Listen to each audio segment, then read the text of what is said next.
So if you were around in May of 1995 for the launch of the Sega Saturn in the United States, you had 6 launch titles to choose to take home with you along with the system. Panzer Dragoon, Daytona USA, Virtua Fighter, Clockwork Knight, and no offense, not my cup of tea, a golf game and a soccer game. In my opinion, 4 of those are pretty solid titles, and in fact went on to revolutionize their respective genres in a lot of ways. A rail shooter, 2 arcade ports, 2 sports games, and a platformer may not seem like a lot to choose from, but back then, they were all so much further advanced than what we were used to getting from a home console that we were happy as hell to have the choices. But only one of these games is rumored to have been rushed for the launch of the system and broken up into a sequel being released just a few months later to make up for that dilemma, and as a result offered what felt like half a game that never truly resonated with me. Though I still enjoy its gameplay once in a while for what it is, a cute, short, responsive game, it unfortunately has very little replay value, and it is the game I am making this video about.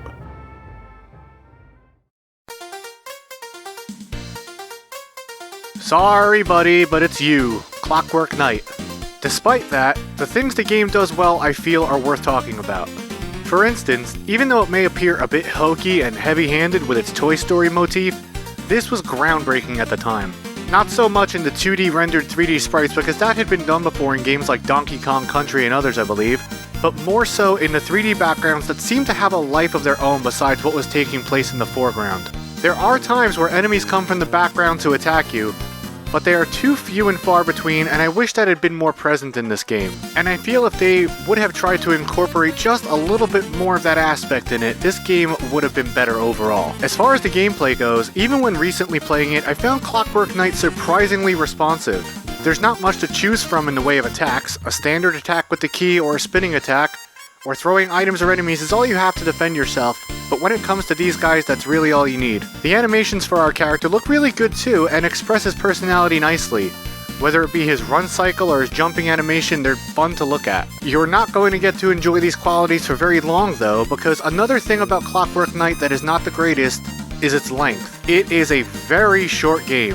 4 worlds comprising of 2 levels and a boss, then a final endgame boss is all you're gonna get out of this one. In reality, if you're good at this game, it can be beaten in about 15 minutes. In fact, the tool-assisted speedrun online is just shy of this. It's a pretty easy game to beat, even on hard mode. Now speaking about the bosses, one of my favorite things from this game is this weird-ass first boss that looks like Timmy from the supernatural soap opera Passions back in the day. The other bosses are pretty cool too, but this is still my favorite thing about the game. Now if you're having trouble with this game, which I can't really imagine how that's even possible, there are some cheat codes at your disposal for 999 lives and a level skip code. But what the heck kind of a code is this? Press up then right 9 times, down 6 times, left 7 times, ZXYYYZ. I've seen some wacky codes in games before, but none that really require almost 30 button presses. But if it's 1,000 lives you want, you're gonna have to put in the work to get them.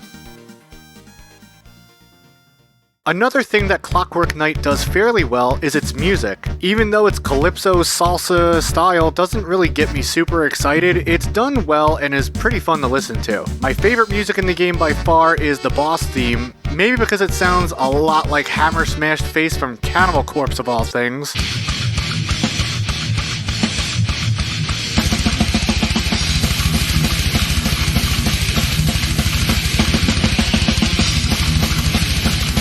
Now I do realize that I mentioned its sequel before, and how it is pretty much a continuation of this game, but it resolves the cliffhanger ending, and implements more gameplay functions, and is regarded to be the better of the 2 games. But I've never played it, so I can't comment much to those points. I probably will try and get my hands on it one day just to see if that holds true, but for now, Clockwork Knight seems to me like a game more suited for the kiddie crowd as opposed to an adult crowd. Even with its slight flaws, it's still a good game in my book, but one thing in particular has always kept me from being able to identify with our main character.